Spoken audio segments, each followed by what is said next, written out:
It's quiet now. The kind of quiet that feels less like an absence of sound and more like a presence of peace, heavy and fragile all at once. I'm sitting here, guitar across my lap, watching the LA sun bleed into the horizon, painting the sky in shades of orange and bruised purple. It's been a while. A long, winding road from the chaos to this stillness. I used to think my identity was tied to my music, to the way I expressed myself online, to the small corner of the internet where I shared my rawest thoughts and melodies. I was Kenji Tanaka, the barista by day, the aspiring musician by night, carving out my unique artistic space in a city full of dreams. That identity felt like my most precious possession, a shield and a beacon. But then, it wasn't mine anymore. It was hijacked, stolen, piece by agonizing piece, until I wasn't sure who Kenji Tanaka even was. And the one who took it all, she was the person I thought loved me. I met Sasha at a tiny open mic night in Silver Lake. I was playing a new song, something vulnerable about the search for belonging in a sprawling city, and she was in the front row, eyes wide, a slight, knowing smile playing on her lips. Afterwards, she came up to me, her energy a bright, almost overwhelming force. She was an aspiring social media manager, she told me, with a vision for artists like me. She saw untapped potential, authenticity that could resonate. Her words were like a balm to my struggling artist's soul, a validation I didn't realize I was so desperately craving. She was vivacious, quick-witted, and seemed to understand my music on a level no one else had. She'd quote my lyrics back to me, not the catchy choruses, but the obscure, introspective lines I thought only I truly appreciated. We talked for hours that first night, then weeks, then months. Our relationship blossomed fast, fueled by late-night talks about art, ambition, and the digital landscape. She believed in me, or so I thought. She made me feel seen, heard, and important. Looking back, there were flickers, tiny shadows in the periphery I chose to ignore or simply didn't recognize. She was almost too good at anticipating my needs, my thoughts. She'd finish my sentences, not in a cute, we're so in sync way, but with an eerie precision. She'd suggest ideas for my social media, for my next song, that felt eerily similar to half-formed thoughts I'd had but hadn't vocalized. I remember once mentioning a very specific, quirky anecdote from my childhood about trying to teach my cat to play the piano. A few days later, she posted a witty comment on my Instagram, saying something like, "Remember that time Kenji tried to teach his cat piano? He's been composing ever since." It felt sweet at the time, like she was truly listening, truly engaged. But it was just a little too intimate, a little too soon. I brushed it off, chalking it up to her keen observational skills and genuine interest. I was so starved for that kind of connection, I swallowed any doubt whole. The first truly destabilizing events began subtly. I'd be scrolling through some obscure indie music forum, a place I frequented for inspiration and to share demos, and I'd stumble upon a thread. Someone would have posted a short poem or a snippet of a song lyric, and it would be mine. Not just similar, but verbatim, or with minor alterations, attributed to an unknown user. My stomach would clench. I'd show Sasha, my brow furrowed with confusion. "Look at this, Sasha. This is from my unreleased track, Echoes in the Rain. How is this out there?" She'd give a dismissive wave of her hand, not even really looking at the screen. "Oh, Kenji, you're just too sensitive about your online presence. The internet is a giant echo chamber. Ideas float around, people get inspired. It's probably a coincidence, or someone heard a demo and loved it so much they remixed it." Her voice was always calm, reassuring, almost patronizing. "Besides," she'd add, "it's a sign your stuff is good enough to be copied, right? Flattering, even." A week later, I saw a fledgling influencer, someone Sasha actually followed, sharing a story on their Instagram about their personal journey in music. They talked about being a barista by day, an artist by night, struggling to find their voice in LA, even using a specific analogy I'd once written in a private blog post about creativity being like catching fireflies in a jar. I felt a cold dread trickle down my spine. This wasn't coincidence. This was too specific. "Sasha, this isn't normal," I said, my voice tight. "This person is literally using my life story points, my phrasing. It's too close." She'd sigh, a soft, exasperated sound that made me feel like I was being unreasonable. Kenji, darling, everyone's story is a variation on a theme. How many aspiring musicians are there in LA working coffee jobs? It's a common trope. You're just fixating. You need to stop being so narcissistic about your unique artistic identity. Maybe your ideas aren't as groundbreaking as you think they are. Plenty of fish in the sea, plenty of songs in the universe. That last part stung. Maybe your ideas aren't as groundbreaking as you think they are. It burrowed deep, planting seeds of doubt in the fertile ground of my artistic insecurity. I started to question everything. Was I just overreacting? Was I truly becoming paranoid, as she often implied with her playful jabs? My hands would shake when I'd scroll through feeds, half dreading, half expecting to see another piece of myself reflected back at me through someone else's distorted mirror. Sleep became elusive. My creative flow, once a vibrant river, was now a sluggish, murky stream. I felt a constant pressure building behind my eyes, a dull ache in my chest. The joy of creating was being slowly replaced by a gnawing fear. The gaslighting escalated, becoming more pointed, more insidious. I remember a specific argument, one that etched itself into my memory like a scar.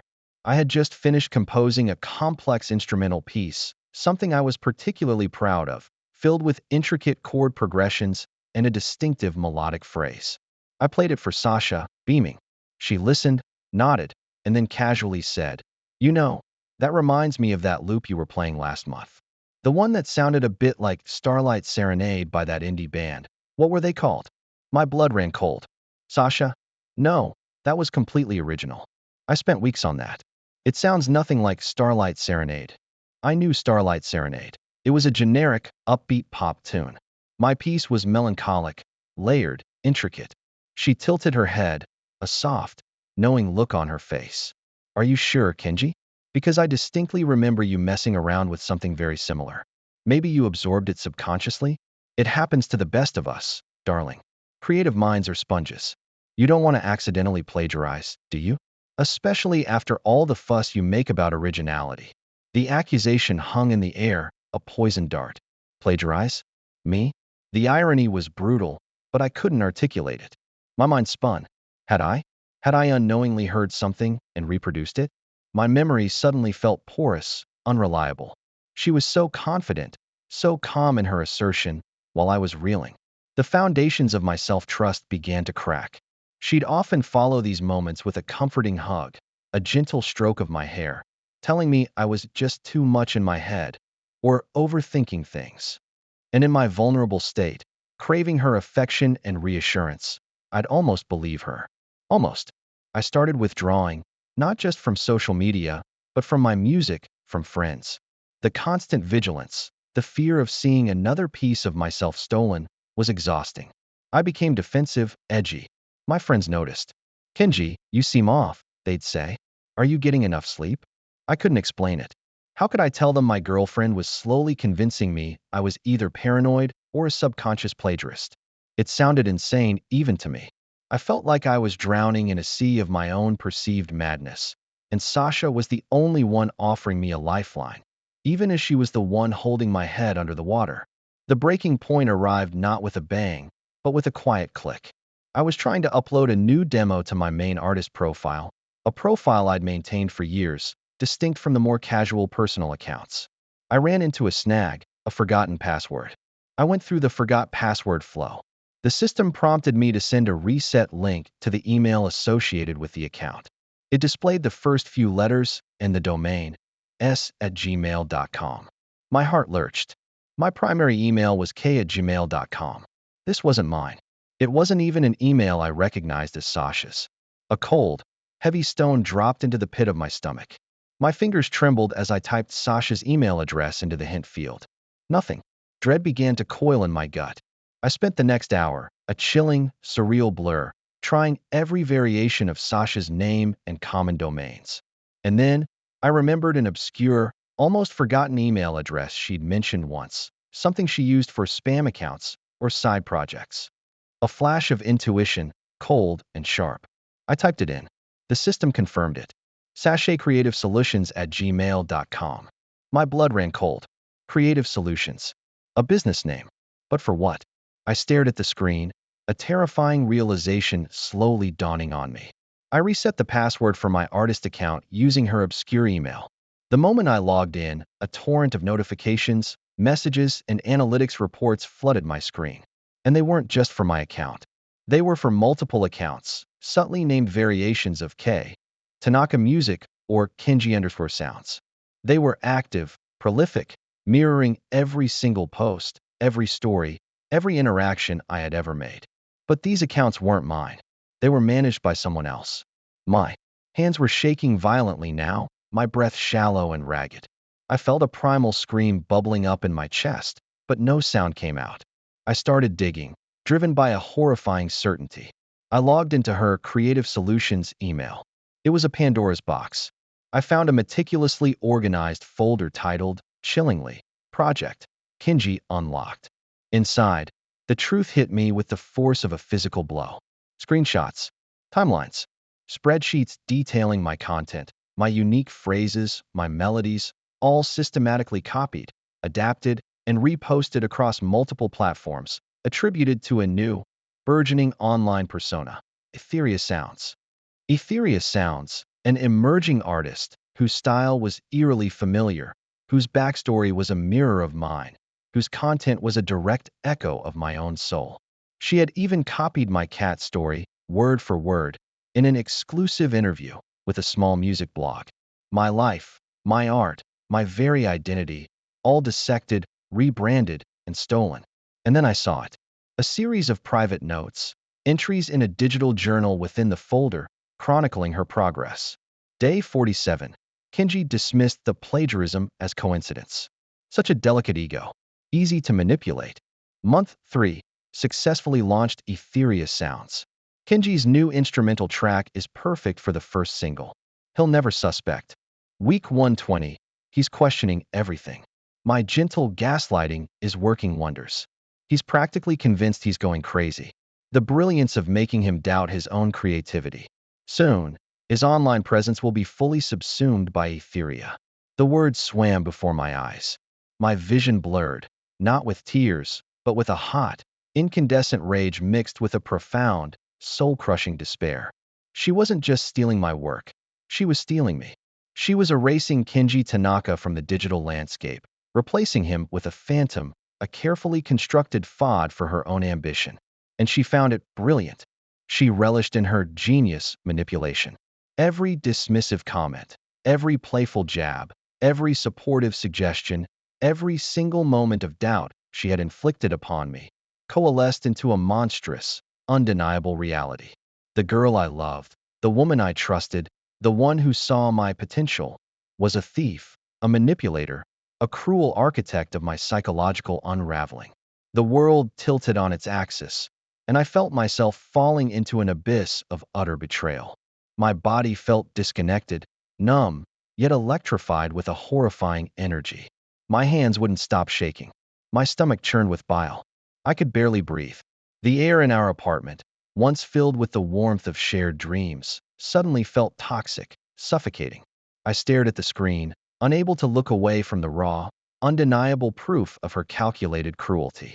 The extent of it, the cold, meticulous planning, the gleeful documentation of my torment. It was an evil I hadn't known existed. Sasha walked in then, whistling a cheerful tune, holding 2 cups of coffee she'd just bought from our favorite cafe. "Hey, babe, what ya doing?" she asked, her voice light, innocent. I looked up, my eyes probably blazing with a fury I didn't know I possessed. The screen was still displaying her confession, her genius notes. She followed my gaze, her smile faltering, then completely dropping. Her eyes scanned the text, then met mine. For a moment, a flicker of something, perhaps fear, crossed her face. But it was quickly replaced by a hard, defiant glint. "So," she said, her voice surprisingly steady, almost amused. "You found my little project." "Your project?" My voice was a choked whisper, raw with unshed tears and rage. "You stole my life, Sasha. My music, my words, my story. You stole me." She sighed, a theatrical, put-upon sound. She set the coffees down, picked up one of them, took a sip. "Don't be so dramatic, Kenji. I was just helping you in my own way. You were too slow, too naive." You weren't capitalizing on your unique brand. She actually shrugged. I saw an opportunity. You have a great aesthetic, fantastic ideas. But you're so sentimental, so precious about it all. I just streamlined the process. Streamlined? You gaslight me. You made me think I was losing my mind, that I was a narcissist, that I was stealing my own work. Her eyes narrowed slightly, a faint smirk touching her lips. And it worked, didn't it? That's called innovation, Kenji. It's smart. It's how you get ahead in this city, in this industry. You just don't have the stomach for it. I was doing us both a favor. Imagine, once Aetheria took off, I could have brought you in as a collaborator. Or you could have gotten credit, eventually. Once it was established. Her smugness, her utter lack of remorse, her pride in what she had done, ripped through me like a chainsaw. The last vestiges of love, of trust, of any shared history, disintegrated into ash. She didn't see me. She never had. She saw a resource, a stepping stone, a well of content to be plundered. Get out. I heard myself say, the words raspy, unfamiliar. She scoffed. Get out? This is our apartment, Kenji. No, it's my apartment. I paid the majority of the rent. Get out. Now, or I call the police. A cold, hard glare settled on her face. You wouldn't dare. You have no proof. She gestured at the screen. That's just ideas. Inspiration. It's all fair game on the internet. I have everything. I said, my voice rising in strength, right here. Every screenshot. Every message. Every one of your genius notes. You documented your entire criminal enterprise for me. Her jaw tightened. She stood there for a long moment, assessing me, probably calculating her next move. Then, without another word, she turned and walked into the bedroom. I heard drawers opening, clothes rustling. I didn't move from the computer, my eyes glued to the evidence, my mind a churning mess of pain and newfound clarity. The fog had lifted, but the landscape it revealed was desolate. She emerged 15 minutes later with a small duffel bag. She didn't look at me. She just walked out the door, leaving the two untouched coffees on the counter. The silence that followed was deafening, a hollow roar in my ears. I sat there for hours, the screen still glowing, the weight of the betrayal pressing down on me, crushing my spirit. I cried then, not just for the loss of my art, but for the loss of the man I was before her, the innocent, trusting artist. I felt like a ghost, an echo of a person, my very essence stripped bare. The days that followed were a blur of cold tea, legal documents, and the agonizing process of reporting every single account, every platform, every stolen piece of content. The legal battle, as my lawyer explained, would be an uphill climb.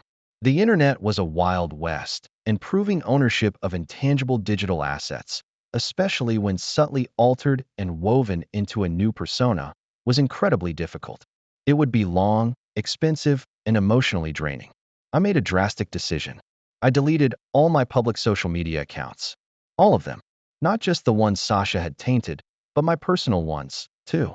I needed a clean slate, a digital detox, a complete severance from the world that had nearly consumed me. The silence was unnerving at first, like losing a limb. I'd reach for my phone to scroll, to post, to connect, and then remember there was nothing there. Just emptiness. But gradually, that emptiness began to fill with something else.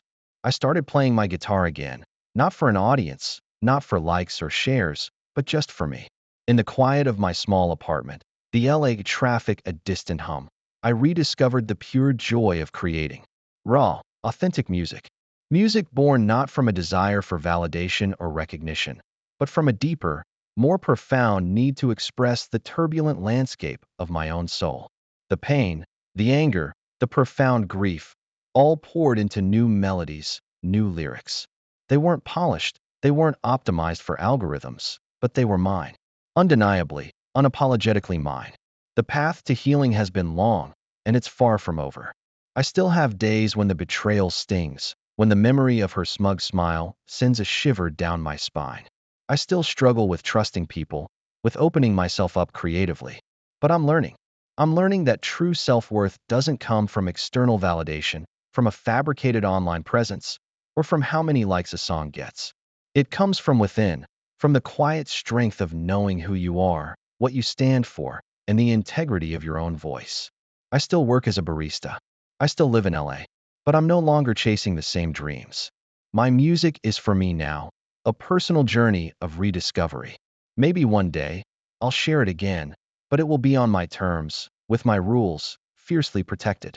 The Kenji Tanaka who first met Sasha, full of naive hope and innocent ambition, is gone. But in his place, there's a new Kenji, scarred but stronger, quieter but more resilient, who understands the true value of his own identity, forged not in the fleeting glow of a screen, but in the enduring fire of his own spirit. And that, in itself, is a victory. A bittersweet, hard-won liberation.